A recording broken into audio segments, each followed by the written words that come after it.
সরকারি কর্মচারী এবং পেনশনভোগীদের জন্য একটি বড় স্বস্তি। মুখ্যমন্ত্রী অধ্যাপক ডক্টর মানিক সাহা আজ মহার্ঘ ভাতা এবং মহার্ঘ ত্রাণ প্রদানের কথা ঘোষণা করেন। ৩% ডিএ বৃদ্ধির ঘোষণা করেন তিনি।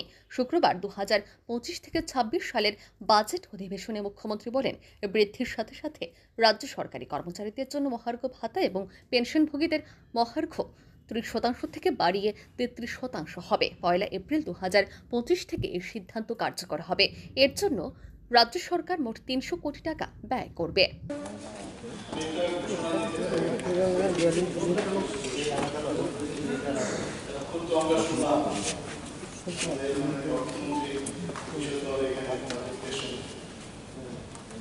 আমি একটা ঘোষণা দিতে চাই, বিশেষ করে আমাদের ত্রিপুরা সরকারের যারা কর্মচারী এবং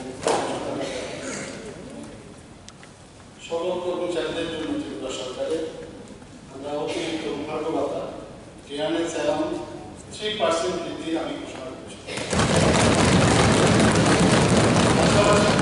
যারা পেনশনার যারা রয়েছেন তাদেরকেও আমি 3% ডিএনএস রিলিফ সেটাও ঘোষণা করছি। তাতে করে বর্তমানে আমাদের 30% থেকে বৃদ্ধি পেয়ে সেটা 33% হবে এবং এটার এফেক্ট হবে এই 1 এপ্রিল 2025 থেকে। এতে করে এই আমাদের প্রায় 300 কোটি টাকার ব্যয় আমাদের উল্লেখ্য, রাজ্য সরকারের এই সিদ্ধান্তের ফলে রাজ্য জুড়ে হাজার হাজার সরকারি কর্মচারী এবং অবসরপ্রাপ্ত কর্মী উপকৃত হবেন বলে আশা করা হচ্ছে। ব্যুরো রিপোর্ট, আর নিউজ।